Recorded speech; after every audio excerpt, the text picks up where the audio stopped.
Hey guys, welcome back to the Pulling Curls podcast. Today on episode 214, we are talking about the organizing mindset. Remember, it's Mindset Month over here at Pulling Curls.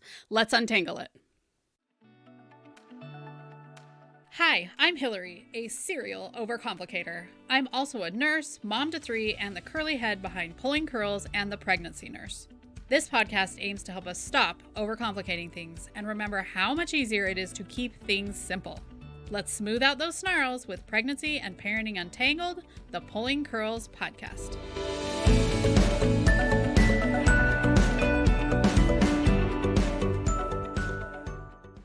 This episode of the Pulling Curls podcast is sponsored by my cleaning schedule.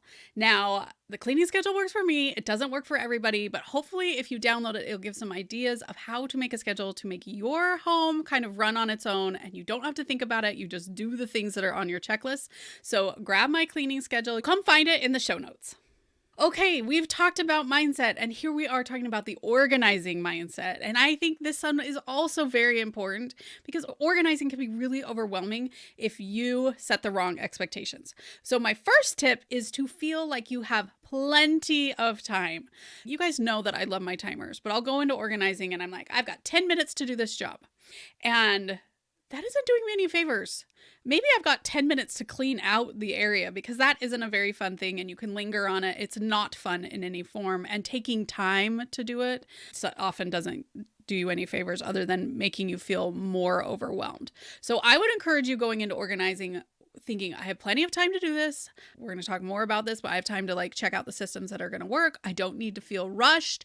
I can do a really great job on this so that it is a system that works long-term for my family. Whereas if you go in thinking I'm going to do this just a quick job, usually when I do that, I'm only taking half the things off the shelf. And you guys know that I really feel like in order to really organize a space, you have to take out all the stuff, clean it out because that's going to feel real good, and then put back what you need. So having more time allows me to be like, okay, I can take out all the stuff and feel good about it rather than I only have 10 minutes before carpool and I need to organize this spot. Which that may be the case, but if that's the case, maybe pull everything out and then organize the rest when you get back. If that's possible. Hashtag choking hazards. Okay, the second part is that the first part is just gonna suck. And sometimes I forget this. I'm like, oh, it's gonna feel so good when I clean it out. But as I'm pulling out all these things that I am later gonna have to organize, I just start to feel more and more and more overwhelmed. Not a great feeling. So as you go in to organize, just remember that first part is going to feel overwhelming. I know that I have a friend who's been pregnant so many times, and she says, I just know that those first few weeks or the first day 4, day 5 is going to be the part where it stinks. I think if you go into organizing thinking, okay, it's going to be a little bit overwhelming when I pull everything out, and that's okay, totally normal, but I've done it before. I've passed that speed bump of how difficult that is, and then I can move on. So I think that's just something that if you just say, yeah, it's going to stink, or if there's some part of organizing that you don't like, for me, it's always the overwhelm of when I get everything out. I'm like, I don't know how I'm going to organize all this. So that's a good mindset tip number 2. Okay, finally, organizing mindset tip number 3 is that you may have to make a few attempts to get it perfect. So a lot of times, you guys know that I tell you to just kind of use Amazon boxes initially and see kind of what's working, especially if it's something that's with your family, because kids don't read our minds very well and they don't know exactly how we want to keep an area sometimes. So I would encourage you to just be okay if you have to give it a few tries. Another option is to use things from the dollar store. Sometimes you can use baskets or bins from the dollar store and see how it works. And then when you finally find a system that you think is going to work, or if you just need some small tweaks, you can get more expensive items.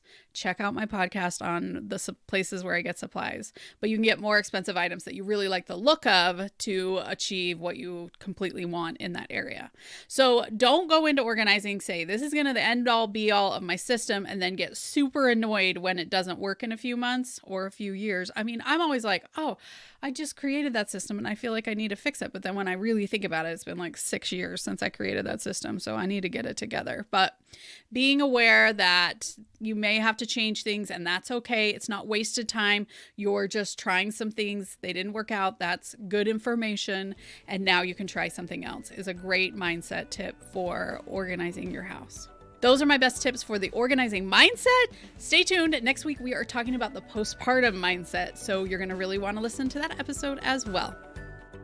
Thanks for joining us on the Pulling Curls podcast today. If you liked today's episode, please consider reviewing, sharing, subscribing. It really helps our podcast grow. Thank you.